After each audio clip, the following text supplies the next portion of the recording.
सन्माननीय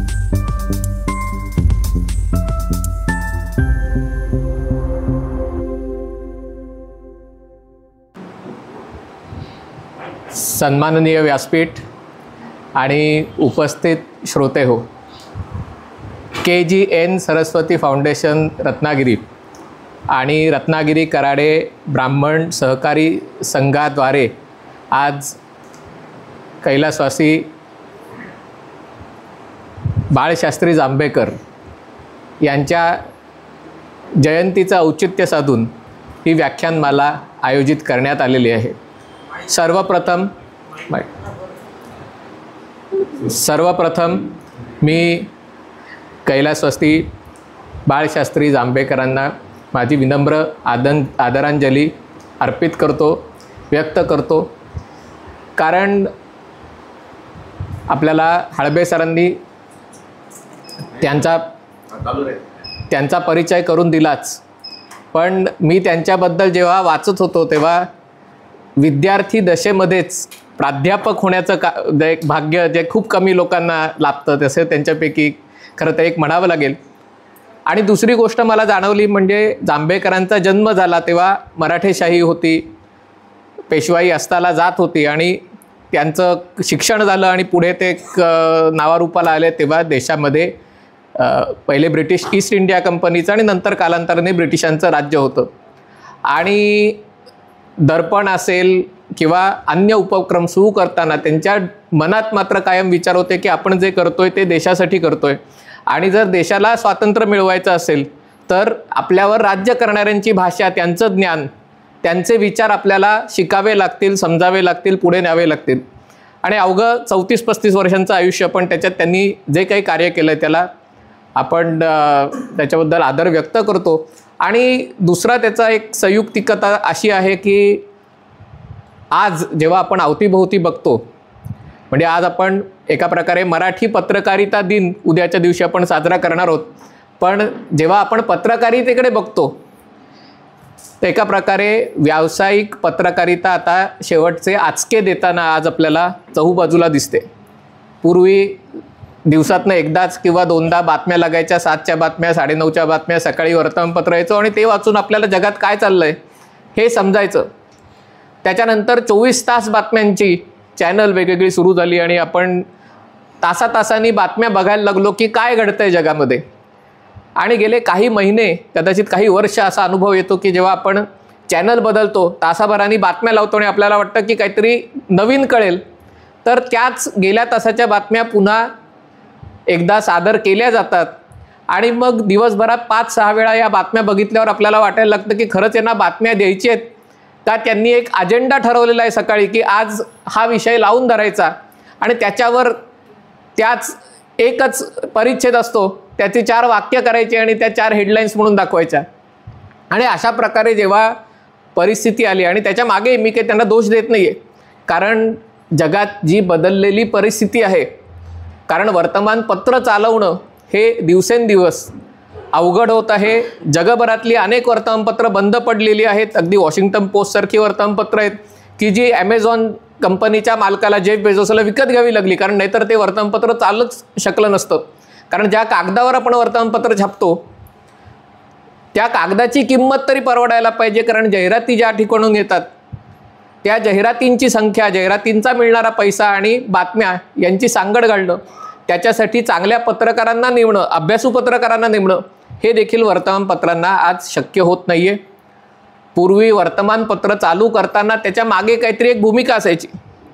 मी असं नाही म्हणत की सगळीच वर्तमानपत्र, सगळीच TV चॅनल काही निष्पक्ष असायची, खरं निष्पक्षता अशी काही नसतेच, प्रत्येकजण आपला दृष्टिकोन सादर करत असतो।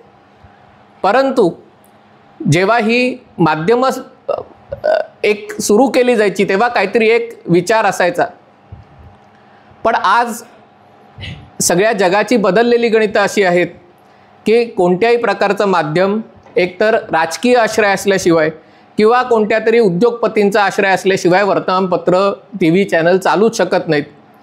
आणि त्याच्यातही पूर्वी चांगले उद्योजक होते की जे एक व्यवसाय म्हणून या सगळ्याकडे बघायचे, पण आज जगभरात सगळीकडे परिस्थिती अशी आहे की वेगवेगळे बलाढ्य जागतिक कंपन्या, मोठे उद्योगपती त्यांची कंपन्यांचे आणि त्यांचे हितसंबंध जपण्यासाठी पुढे नेण्यासाठी माध्यमांचा वापर करतात आणि मग पत्रकारांची भूमिका ही एका प्रकारे वेठबिगारी कामगारासारखी होते की जी चॅनलची भूमिका आहे, जी मालकांची भूमिका आहे, त्याची जी राजकीय सोय आहे ती आपल्याला फक्त मांडायची.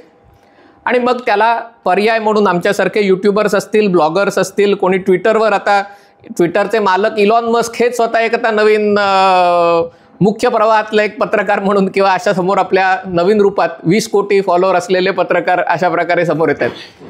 आणि हे बदल एका प्रकारे खूप आश्वासक आहेत, तसेच ते खूप मोठ्या प्रमाणावर चिंतित करणारी आहेत. कारण एका मोठ्या तंत्रज्ञान कंपनीचा मालक आणि ज्याच्या प्लॅटफॉर्मवर जगभरातले कोट्यावधी लोक आहेत, तो एखादा विषय घेतो आणि तो सांगतो की मला या देशातलं हे सरकार बदलायचं आहे, त्या देशातल्या पंतप्रधानांनी राजीनामा द्यावा आणि लोकांनी यांना द्यावं आणि वर म्हणावं की हे माझं वैयक्तिक मत आहे आणि त्याच्यासाठी मी प्रयत्न करतोय. अशा सगळ्यामध्ये आपला जो गोंधळ उडतो की नेमकं आपण कशाला सत्य मानायचं. पूर्वी जसंही म्हणलं की वर्तमानपत्रात जे छापून यायचं त्याच्यावर आपण विश्वास ठेवायचो, ते खरं आहे असं आपण मानायचं.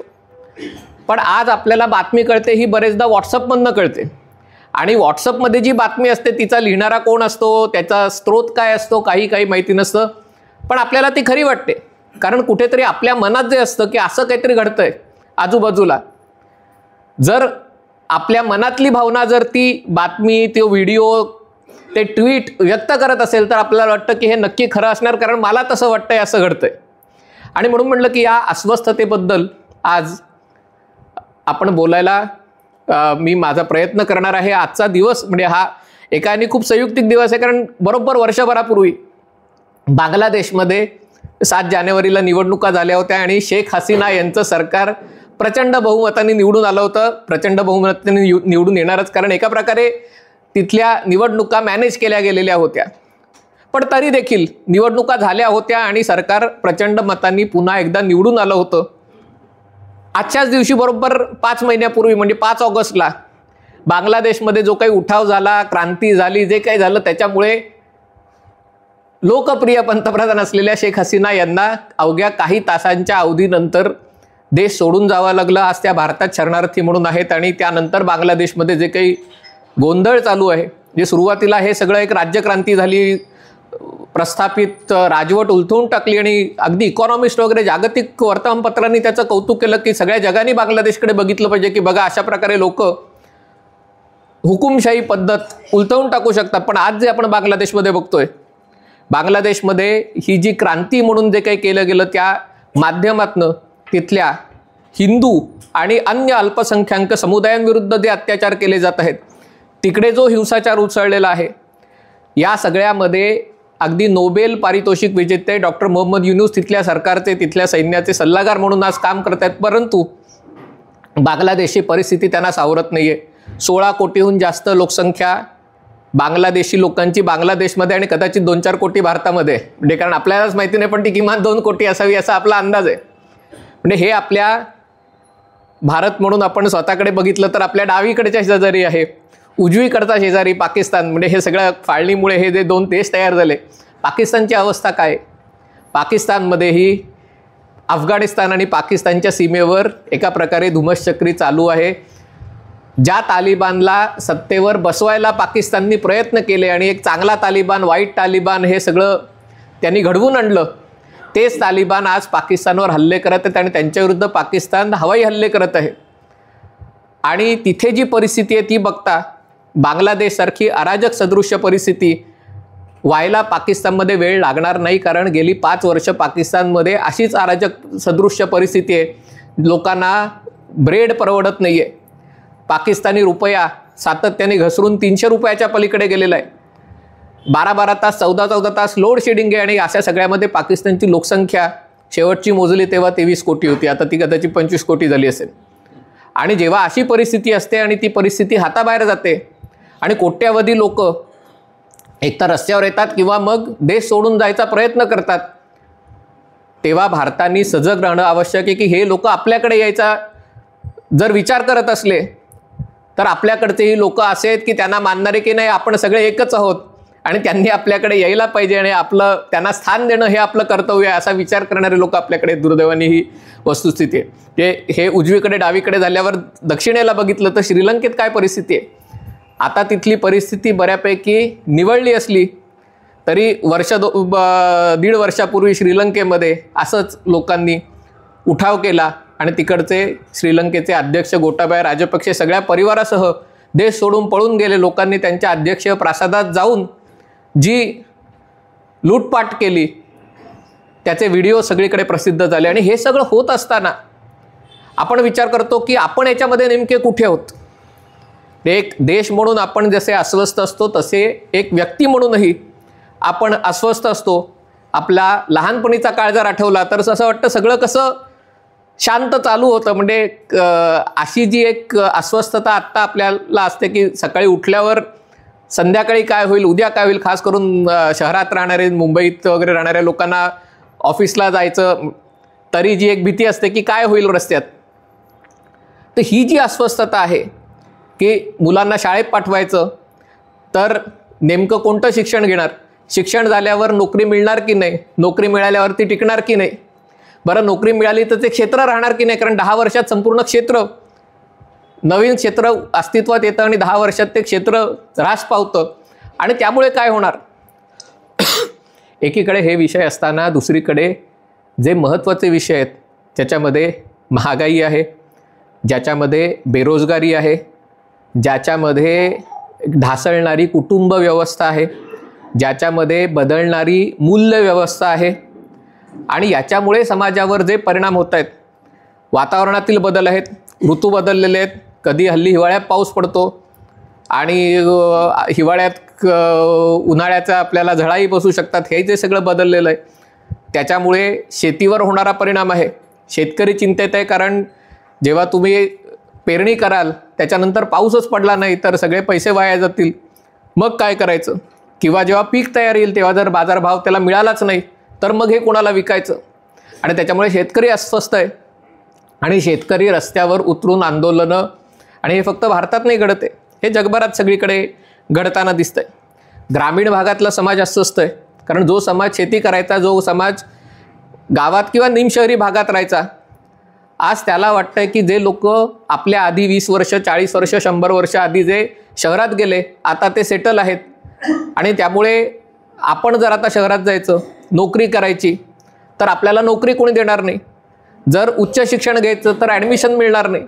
आणि मग काय करायचं. आणि मग आपल्याला आरक्षण हवं. जर आरक्षण मिळालं तर ह्या सगळ्या गोष्टी सुटू शकतील आणि त्यामुळे ते लोक रस्त्यावर आहेत. तिसरीकडे आपल्याला एक बदल समाजात होताना जाणवतोय. म्हणजे समाजाचं कॉम्पोजिशन बदलायला लागलं आहे. रस्त्यात दिसणारे लोक, त्यांचा पेहराव. मग हे लोक कुठून आले. म्हणजे स्थानिक असले तर गोष्ट वेगळी, पण हे लोक शेजारच्या राज्यातनं आले असतील तरी ठीक आहे की शेवटी आपला देश आहे, कोणी कुठे जाऊन नोकरीधंदा करू शकतो. पण त्यांची चेहरेपट्टी, त्यांची भाषा ऐकली की कदाचित शेजारच्या देशातनं, बांगलादेशमधनं लोक आलेत, रोहिंगे आलेत आणि आपल्या इथे राहून काम करतायत. आणि नुसतं काम करत नाही आहेत तर एका प्रकारे आपल्या समाजावर ते त्यांची ओळख लादण्याचा प्रयत्न करतायत. ही जी भीती आहे, ही भीती आपल्याला अस्वस्थ करते आणि हे फक्त भारतात होत नाही आहे, हे जगात सगळीकडे होतं आहे. त्याचीच सांगड घालण्याचा मी प्रयत्न करतो. 2024 आणि 25 म्हणजे 2024-25 हे जगभरातलं निवडणुकांचं वर्ष म्हणून ओळखलं जातं. माझ्या माहिती तरी किमान 64 देशांमध्ये, लोकशाही किती देशांमध्ये हा संशोधनाचा विषय आहे, पण 64 देशांमध्ये यावेळेला निवडणुका पार पडल्या. जसे म्हटलं गेल्या वर्षी बांगलादेशपासून याची सुरुवात झाली आणि त्याच्यानंतर मग अर्जेंटिना असेल, ब्राझील असेल, अमेरिका, जिथे सगळ्यात मोठ्या निवडणुकांचा आपण अनुभव घेतला. भारतातल्या निवडणुकांबद्दल वेगळं बोलायला नको, पण त्याच्याकडे पण मी निश्चितपणे येणार आहे. पाकिस्तान असेल, बांगलादेश असेल, श्रीलंका असेल, ब्रिटन असेल, फ्रान्स असेल, जर्मनीमध्ये आता 20 फेब्रुवारीला निवडणूक आहेत, दक्षिण आफ्रिका असेल. आजूबाजूला बघितलं तर 64 देशांमध्ये निवडणुका या वर्ष दीड वर्षामध्ये पार पडत आहेत. किमान 6 ते 7 देश असे आहेत की जिथे या सगळ्या काळात लष्करांनी उठाव करून किंवा लष्कराच्या एका गटाने प्रस्थापित लष्करशाहीला उलथवून नवीन लष्करशाही आणलेली अशा घटना घडलेल्या आहेत आफ्रिकन देशांमध्ये. आणि त्यामुळे आपण सगळा विचार करतो की हे नेमकं कशामुळे होतंय, की काय काय नेमकं जगात बिघडलंय. कारण या ज्या निवडणुका होत आहेत जगात सगळीकडे, या निवडणुका कदाचित गेल्या आपल्या हयातीतल्या सगळ्यात अवघड कालखंडानंतर होणाऱ्या या निवडणुका आहेत. जर तुम्ही गेल्या 4-5 वर्षांमध्ये बघितलं तर जगात काय काय घटना घडलेत, तर त्याच्यामध्ये आधीच मंदीचं आलेलं मळब, अमेरिकेमध्ये डोनाल्ड ट्रम्प यांची पहिल्यांदा सत्ता आली 2017 ते 21 किंवा 16 ते 20, जसं तुम्ही 17 जानेवारीत म्हणून मी 17 म्हटलं. तर या काळात जगात झालेले बदल आणि त्याच्यामुळे व्यापाराच्या तुटलेल्या साखळ्या, ते होत असताना आलेलं कोविड-19 ची संक्रमण अवस्था. आणि आत्ता खरं तर तेव्हाही मी 2020 सालच्या जानेवारीत रत्नागिरीतच कार्यक्रम होता आणि तेव्हा कोविडची बातमी येत होती आणि आता इथे येत असताना एक नवीन चीनमध्ये व्हायरस आल्याची बातमी आहे आणि म्हणलं हा काय कसला योगायोग आहे, मला काही कल्पना नाही. पण सुदैवाने म्हणजे ते त्या कोविडसारखं हे मोठं प्रकरण दिसत नाही आहे, पण आपल्याला काही सांगता येत नाही. पण कोविडचा प्रभाव हा साधारणतः 2-2.5 वर्ष राहिला. या कोविडच्या काळात इंधनाच्या किमती सुरुवातीला विलक्षण वाढल्या, नंतर त्या कोसळल्या, पुन्हा वाढल्या. जगभरातल्या पुरवठा साखळ्या सगळ्या डिस्टर्ब झाल्या, कारण चीननी जे सगळ्या जगाचं उत्पादन, अर्ध उत्पादन चीनमध्ये होतं, त्या चीननी हे उत्पादन बऱ्याचपैकी बंद केलं. त्यांनी सगळं मोठं लॉकडाऊन केलं आणि त्याच्यामुळे जगभरात अनेक गोष्टी झाल्या.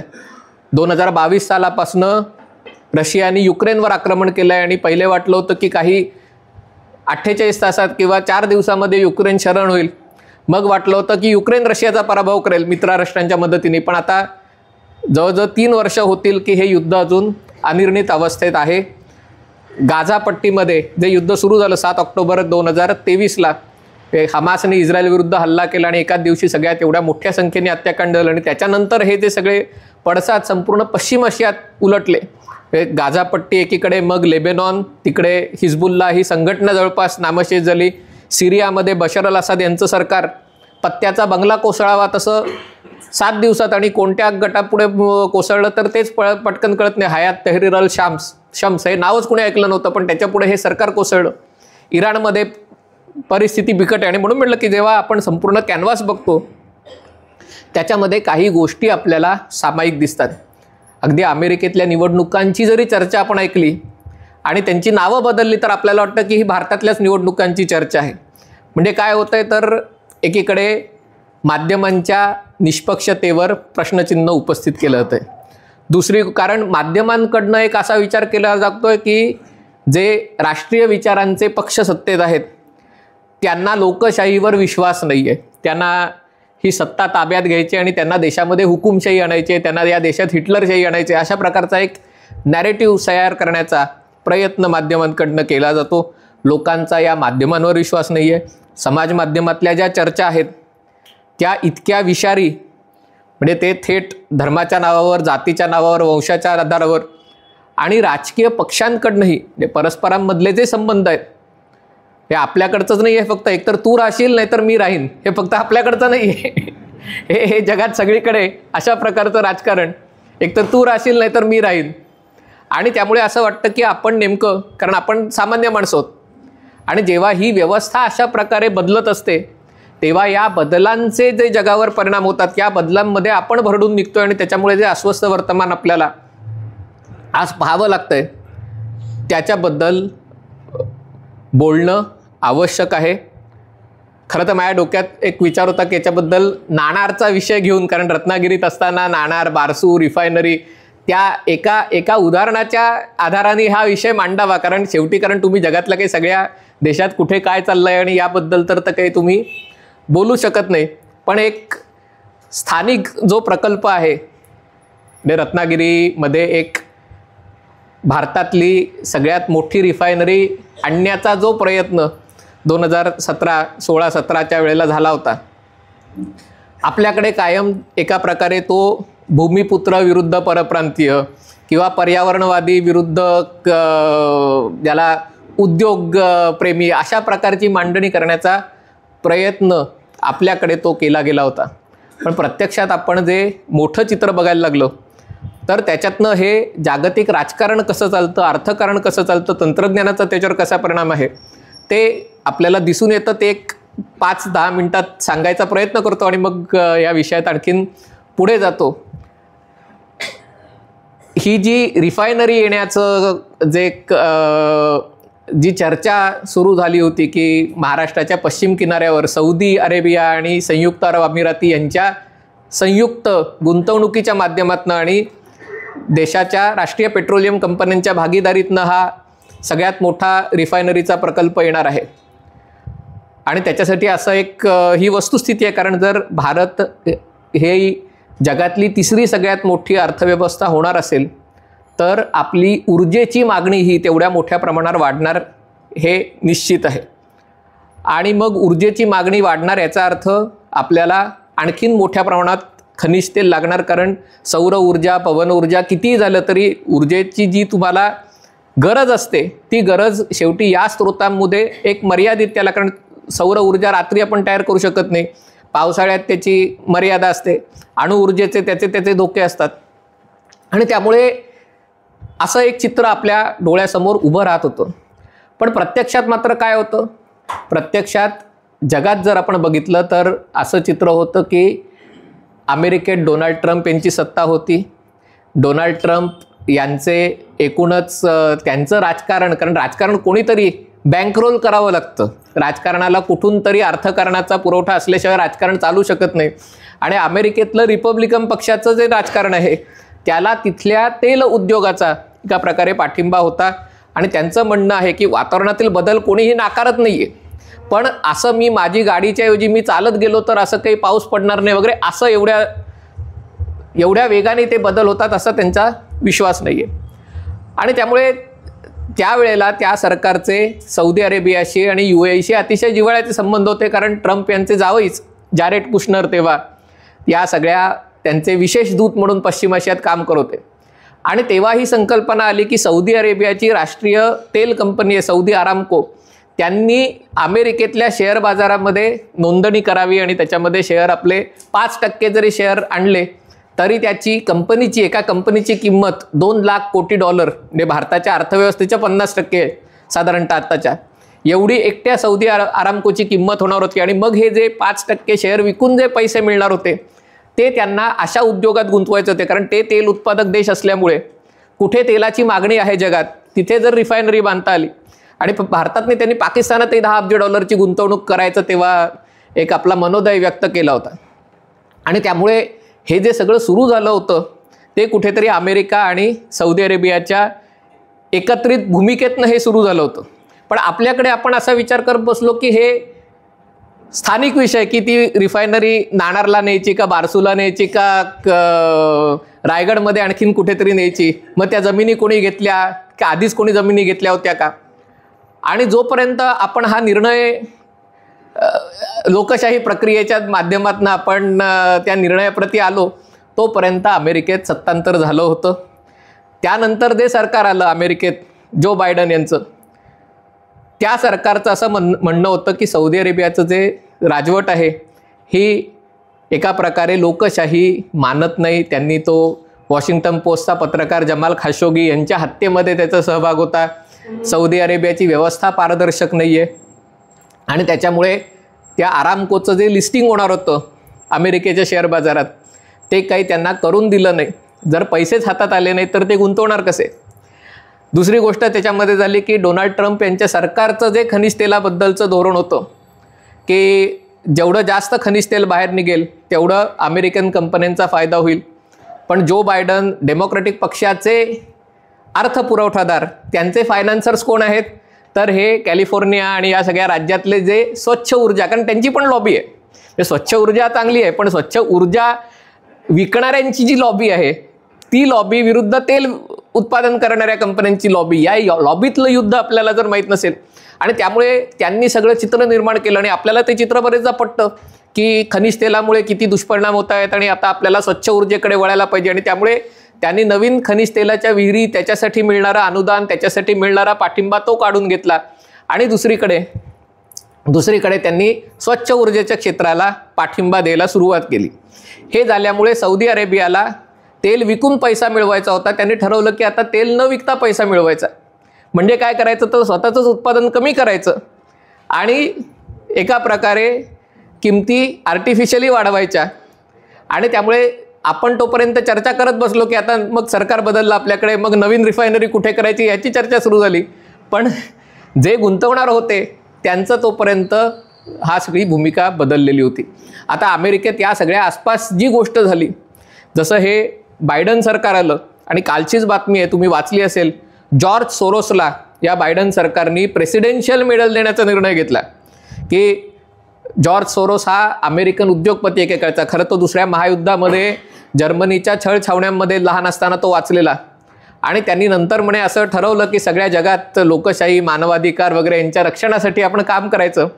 आणि खास करून सोव्हिएत रशियाच्या विघटनानंतर या जॉर्ज सोरोस आणि या सगळ्या मंडळींनी पूर्व युरोपातले जे देश होते, जे सोव्हिएट रशियाच्या प्रभावाखाली होते, तिथे व्यवस्था बदलण्याचे जे प्रयत्न सुरू केले, सुरुवातीला वर्तमानपत्रातनं लेख लिहून आणि एक आपली भूमिका मांडून हे सगळं सुरू केलं. पण त्याला दुसरीकडे आर्थिक दहशतवाद, त्या देशातल्या शेअर बाजारांवर प्रभाव टाकायचा, तिकडे गोष्टी घडवून आणायच्या, तिकडे एक स्वतःचा पाठीराखा वर्ग तयार करायचा, तिथे सामाजिक संस्था शोधून त्या संस्थांना अर्थसहाय्य करायचं, तिथल्या तरुण विद्यार्थ्यांना हेरून त्यांच्या मनात लोकशाही, मानवाधिकार वगैरे यांच्याबद्दल कल्पना रुजवायच्या. आणि त्यालाही प्रचंड यश आलं, कारण म्हणजे युरोपातले, पूर्व युरोपातले एका पाठोपाठ एक देश, रुमेनिया, बल्गेरिया, सर्बिया, युगोस्लावियाचे तुकडे झाले, आणि नंतर युक्रेन, हे सगळे पाश्चिमात्य देशांच्या बाजूने गेले. आणि त्याच्यानंतर यांची नजर भारताकडे वळणं स्वाभाविक होतं, बांगलादेशमध्ये वळणं स्वाभाविक होतं. तर सांगायचा मुद्दा हा की बायडन सरकार अमेरिकेत असताना या सगळ्या मंडळींचा सरकारवर असलेला प्रभाव, त्यांच्या कार्यरत असणाऱ्या लॉबी, त्यांचं काम ज्या प्रकारे समोर येत गेलं, त्याच्यातनं अनेक देशांमध्ये सरकार बदललं, अनेक देशांमध्ये सरकारच्या विरोधात मोठी आंदोलनं उभी केली गेली. भारतातही अनेक आंदोलनं आपल्याला आठवत असतील गेल्या 5 वर्षामध्ये, किसान आंदोलन असेल, CAA विरोधातलं आंदोलन असेल, ते बघितलं की त्याच्या मागचा एक पॅटर्न लक्षात येतो. पण हा पॅटर्न यशस्वी झाला नाही, कारण अमेरिकेचे सरकार आपल्याच या प्रयत्नांमध्ये गुंतलं, अडकून बसलं. जसंही म्हणलं की त्यांनी तेल कंपन्यांच्या विरोधात एक भूमिका मांडून स्वच्छ ऊर्जेसाठी त्यांनी लॉबिंग तयार केलं होतं. दुसरीकडे त्या सरकारचे असलेले मतदार, त्यांचा अनुनय करण्याचं धोरण, याच्यामध्ये कृष्णवर्णीय असतील, हिस्पॅनिक असतील, समलैंगिक असतील, म्हणजे हे सगळं करता करता त्यांचं अमेरिकेतल्या त्यांच्याच मतदाराकडे दुर्लक्ष झालं, मध्यमवर्गीय मतदाराकडे दुर्लक्ष झालं. आज जो आपल्यामध्ये मध्यमवर्गीयांमध्ये एक जी अस्वस्थता जाणवते की आपण सरकार निवडून देतो, पण सरकार आपल्याबद्दल संवेदनशील आहे का, सरकारला आपली खरंच काळजी वाटते का सरकारला एकदम गरिबांची आणि एकदम श्रीमंतांची काळजी वाटते. अशाच प्रकारची परिस्थिती अमेरिकेत देखील निर्माण झाली. आणि याच्यामध्ये एकीकडे तुम्ही तेल कंपन्यांवरही निर्बंध घातले, दुसरीकडे तुम्ही तेल उत्पादन करणाऱ्या देशांवर निर्बंध घातले, सौदी अरेबिया आणि UAE सारख्या देशांवर, तिसरीकडे रशिया आणि युक्रेन या युद्धामुळे तुम्ही रशियावर निर्बंध घातले. आणि याचा परिणाम असा झाला की याचा परिणाम तेलाच्या किमती प्रचंड प्रमाणावर वाढल्या. दुसरीकडे चीननी उत्पादन कमी केल्यामुळे आणि अमेरिका आणि युरोप संपूर्णतः चीनच्या उत्पादनावर अवलंबून असल्यामुळे त्या किमती वाढल्या. रशिया युक्रेन युद्धामुळे सुदैवाने भारत कृषी क्षेत्रामध्ये स्वयंपूर्ण आहे. भारत जवळपास सगळ्या गोष्टी स्वतःच्या लागणाऱ्या गहू, तांदूळ, मका या गोष्टी भारत स्वतः उत्पादन करतो. पण जगातले अनेक देश, अगदी पाकिस्तानसारखा देश, गव्हाचं पीठ हे त्यांना दुसऱ्या देशातनं आयात करावं लागतं, इजिप्तला हे आयात करावं लागतं. आणि जेव्हा रशिया युक्रेन युद्ध झालं तेव्हा रशियाने गव्हाच्या पिठाचा किंवा गव्हाचा शस्त्र म्हणून वापर केला. म्हणजे देश माझ्यावर निर्बंध घालतील त्यांना मी गहूच विकणार नाही किंवा युक्रेनचा गहू विकू देणार नाही, आणि जे आफ्रिकन देश मला पाठिंबा देतील त्यांना मी आमच्याकडचा गहू देणार. जे गहू देखील मोठं युद्धातलं शस्त्र झाला. आणि त्यामुळे जगभरात असं झालं की महागाई प्रचंड प्रमाणावर वाढली. एकीकडे महागाई, इंधनाची महागाई, दुसरीकडे अन्नधान्याची महागाई, तिसरीकडे तंत्रज्ञान क्षेत्रातले जे बदल झाले, म्हणजे सुरुवातीला संगणक आले आणि आपल्याला असं वाटलं की आता खूप मोठ्या संख्येने बेकारी येणार, बेरोजगारी येणार. तसं काही झालं नाही, नवीन रोजगार तयार झाले. पण आता जे एक आर्टिफिशियल इंटेलिजन्सचं जे युग तयार येतं आहे आणि संगणकामुळे कसं होतं की जे शॉर्ट हँड, टायपिस्ट यांच्या नोकऱ्यांवर एका प्रकारे संक्रमण आलं. पण आर्टिफिशियल इंटेलिजन्समुळे अगदी लेखक, कवी, चार्टर्ड अकाउंटंट्स, प्राध्यापक सगळ्यांचं. खरं आज तुम्ही माझं हे भाषण ऐकता, हे मी घरी बसून एक मोबाईल ऑन करून बटन दाबलं असतं तरी यूट्यूबच्या माध्यमातून आपल्यापर्यंत पोचू शकलो असतो.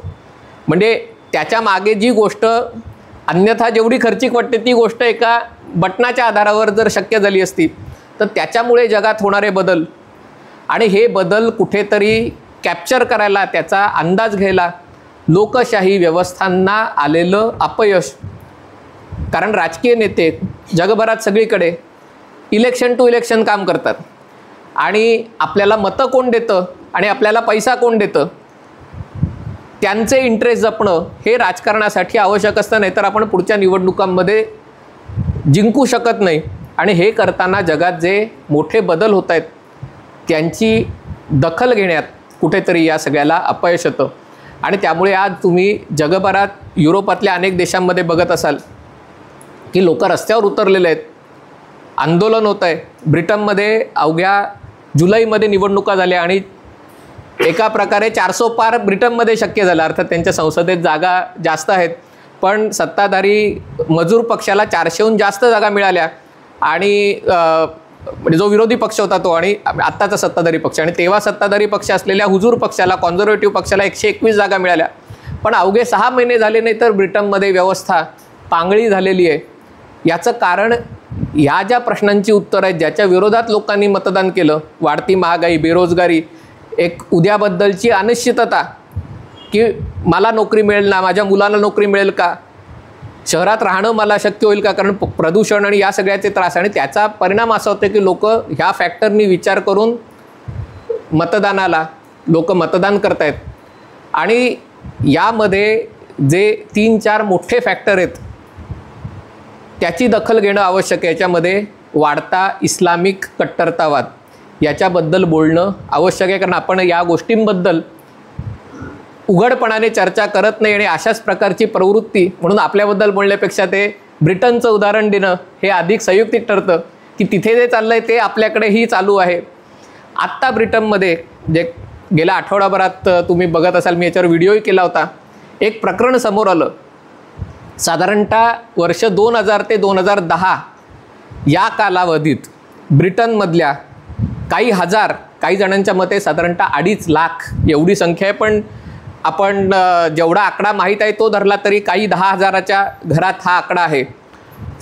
एवढ्या मोठ्या संख्येने शाळकरी मुलींना त्यांचं लैंगिक शोषण करण्यात आलं. हे कोणाकडनं करण्यात आलं तर पाकिस्तानी आणि उत्तर आफ्रिकेतल्या मुस्लिम देशांच्या टोळक्यांकडनं करण्यात आलं. त्यांना ग्रूमिंग गँग्स म्हणतात. म्हणजे हे काय करायचे तर छोट्या शहरांमध्ये शाळांच्या बाहेर हे उभे राहायचे आणि ब्रिटनमध्ये आणि युरोपातल्या अनेक देशांमध्ये कुटुंब व्यवस्था मोडकळीस आलेली आहे. त्याच्या मागचं कारणं अनेक कारणं आहेत, पण आर्थिक कारणं आहेत. आणि जिथे आईवडिलांचं पटत नाही तिथे मुलांकडे लक्ष देणं शक्य होत नाही. मुलांना 11-12 वर्ष की आता मी स्वयंभू आहे, आईवडील मला सांगू शकत नाही, सांगितलं तर मी पोलिसात तक्रार करीन, अशी आज समाजात आज परिस्थिती आहे. आणि अशा शाळांच्या भोवती ही टोळकी उभी राहतात आणि बाहेर येणाऱ्या मुली हेरून त्यांना कोणाला तरी सिगरेट दे, कोणाला तरी दारू, त्याच्यासाठी पार्टीला घेऊन जा, त्यांच्याशी मैत्री कर. आणि त्यांना असं 1.5-2-3 वर्ष हे करून मग त्यांचा फायदा घे, त्यांचं लैंगिक शोषण कर. अशा प्रवृत्ती या ब्रिटनमध्ये एक 2-3 शहरं आहेत, कुठे 1400, कुठे 1000, कुठे 2000 एवढ्या संख्येने ही प्रकरणं घडली. आणि जेव्हा तिथल्या मुली तक्रार करायला, पहिले तक्रार कुठे करणार, कुटुंबाकडे तक्रार करणार आणि कुटुंबाचे लोक पोलिसांकडे तक्रार करणार, तेव्हा सरकारने याच्याकडे कानाडोळा केला की तुम्ही वंशवादी आहात, की हे सगळे श्वेतवर्णीय लोक होते. या ज्या मुलींबाबत झालं या मुख्यतः श्वेतवर्णीय आणि शीख आणि हिंदू मुली, मुख्यतः श्वेतवर्णीय, त्यांच्याबद्दल हे झालं. आणि त्यांना असा प्रतिसाद मिळाला की तुम्ही मुसलमानांचा, ब्रिटनमध्ये आलेल्या त्यांचा दुस्वास करता, तुम्ही दक्षिण आशियाई लोकांचा दुस्वास करता आणि म्हणून हे सगळं तुम्ही खोट्या कहाण्या हे करताय, तुमची मुलगीच तशी असेल. आणि असं करून या तक्रारी त्यांची नोंद घेतली गेली नाही. सध्याचे ब्रिटनचे पंतप्रधान आहेत सर कीर स्टॅमर, ते तेव्हा त्यांचे एक सरकारी वकिलांचे डायरेक्टर ऑफ पब्लिक प्रॉसिक्युशन ज्याला म्हणतात, ते त्या पदावर होते. आणि आज त्यांच्यावर आरोप होत आहेत की तुम्ही तुमची जबाबदारी तेव्हा योग्यपणे पार पाडली नाही. आणि त्यामुळे हे सगळं प्रकरण दाबून टाकण्यात आलं. माध्यमांची भूमिकाही अशाच प्रकारे संशयास्पद आहे.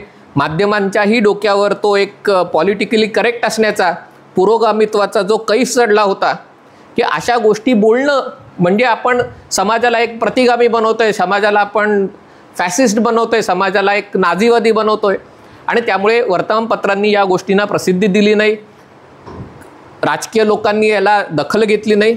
आणि लेबर पक्षाचं सरकार तिकडे साधारणतः 1997 पासून ते 2010 पर्यंत तर या कालावधीत हे प्रकरण घडलं. मग तुम्ही म्हणाल हे आता का बाहेर येते? कारण आता 2025 साल उजडलंय. कारण जे तेव्हा पब्लिक प्रॉसिक्युशनचे डायरेक्टर होते ते आता पंतप्रधान झालेत आणि 2014-15ला पहिल्यांदा केस झाली. आणि हा जो वर्ग आहे ज्यांच्या बाबतीत हे घडलं तो वर्ग आज ब्रिटनमध्ये रस्त्यावर उतरलेला आहे. कारण ब्रिटनमध्ये एवढ्या मोठ्या संख्येने पाकिस्तानी, बांगलादेशी, सिरियन, उत्तर आफ्रिकन लोक अवैधरित्या घुसलेले आहेत आणि त्यांना पुन्हा दाखवायचं की आमचं कायद्याचं राज्य आहे. कारण ब्रिटिश लोकांना असं दाखवायचं असतं की आपण म्हणजे आमचे पाय 4 लोकांपेक्षा आम्ही हवेतनं चालतो अशा प्रकारे.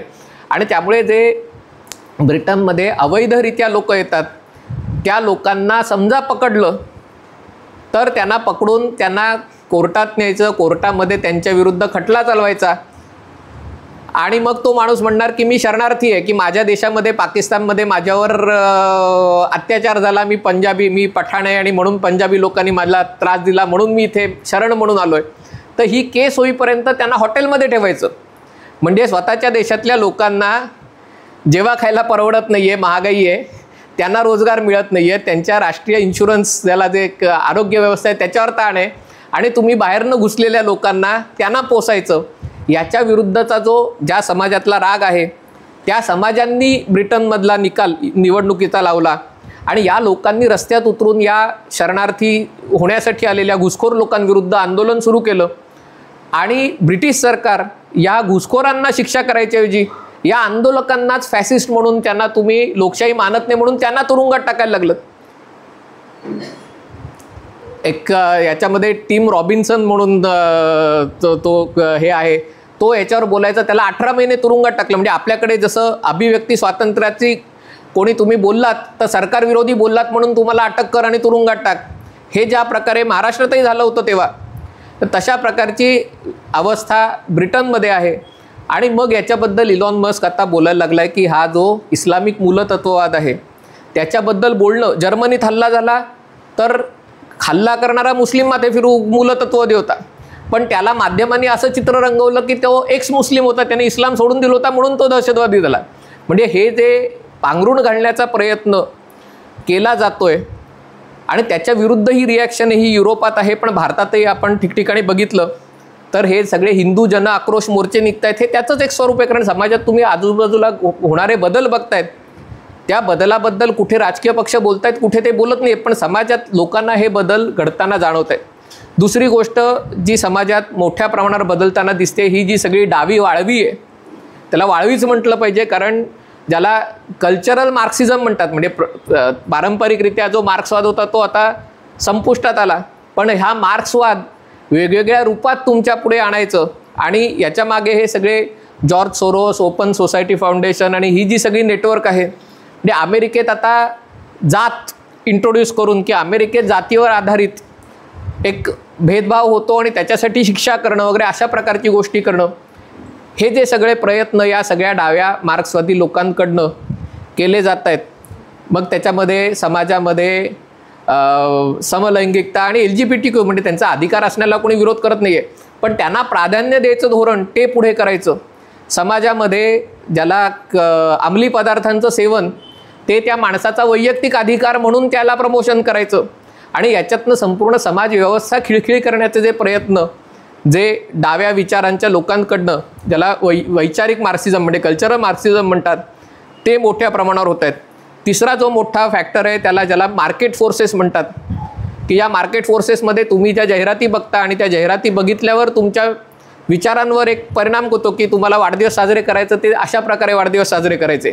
मग सुरुवातीला केक कापा, मग हॉटेलमध्ये पार्टी करा, मग दारू पाहिजे, मग हे पाहिजे, हे तुमच्या मनावर जो परिणाम केला जातो. फादर्स डे साजरा करा, मदर्स डे साजरा करा, म्हणजे काही करून साजरा करा आणि ते अशा प्रकारे साजरा करा, हा जो परिणाम होतोय त्याच्यामुळे समाजावर मोठे परिणाम होत आहेत. आणि चौथा याच्यामधला मोठा भाग आहे तो म्हणजे जे सगळे आर्म्स लॉबी आहे, फार्मा लॉबी आहे, ते तुम्हाला त्यांचे जे परिणाम होत आहेत या सगळ्यामुळे एकीकडे समाज अस्वस्थ आहे.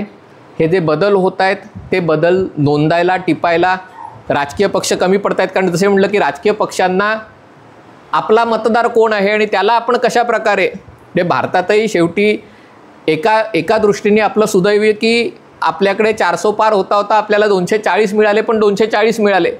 जर हे 240चा आकडा कदाचित 190 वर गेला असता, 205 वर गेला असता, तर कदाचित बांगलादेश आणि पाकिस्तानमध्ये जशा घटना घडताना दिसत आहेत तशा प्रकारचा डाव इथेही होता की एक जनआंदोलन उभं करायचं आणि हे जनआंदोलनच क्रांती आहे आणि त्याच्यातनं ही व्यवस्था बदलायची, आपल्याला जी व्यवस्था सूट करत नाही ती बदलायची.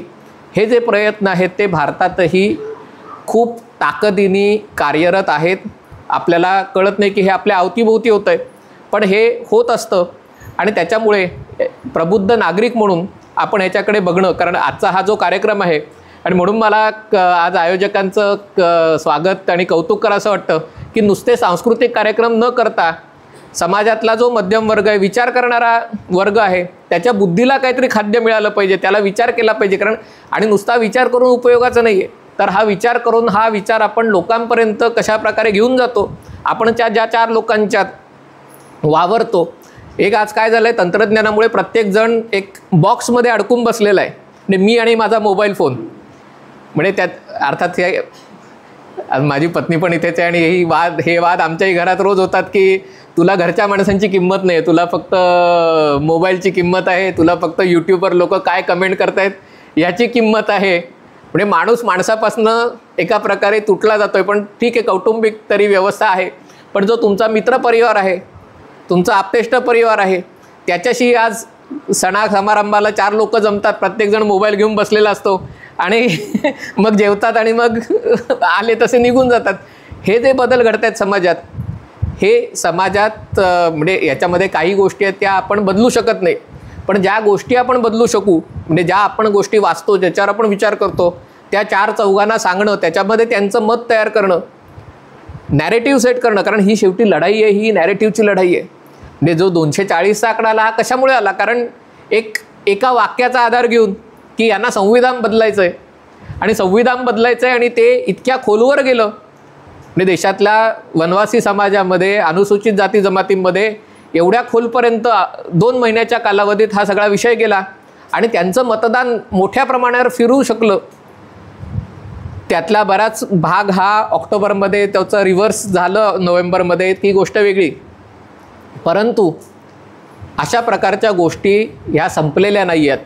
ही लढाई रोज लढावी लागणार आहे आणि पुढची काही वर्ष तरी लढावी लागणार आहे. आता बायडन सरकार गेलं, आता ट्रम्प सरकार आलं. बरेच चांगली गोष्ट आहे की याच्यातले बरेच जण भारताच्या बाजूचे असलेले लोक आहेत, पण तरी देखील ते अमेरिकेच्या त्यांचं राष्ट्रीय हित आहे त्याचा ते विचार करणार आहेत.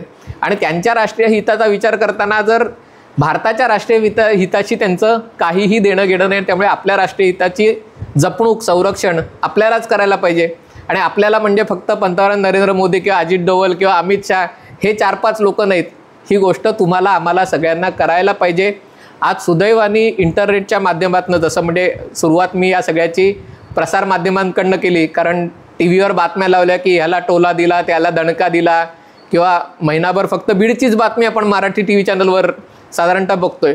पण याच्या पलीकडेही ज्या काही घटना घडत आहेत, ज्या तुमच्या आमच्या जीवनावर प्रत्यक्ष किंवा अप्रत्यक्षपणे प्रभाव टाकत आहेत, त्याची चर्चा करणं आणि त्याच्यामध्ये भारताच्या राष्ट्रीय हिताच्या दृष्टीने असलेला विचार लोकांमध्ये पुढे घेऊन जाणं, ही लोक चळवळ झाली पाहिजे.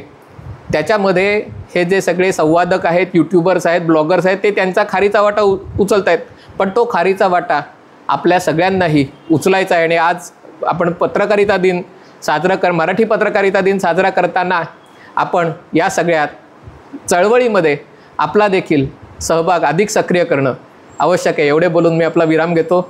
आपले काही प्रश्न असतील तर त्यांची उत्तरं द्यायला मला अवश्य आवडेल. धन्यवाद.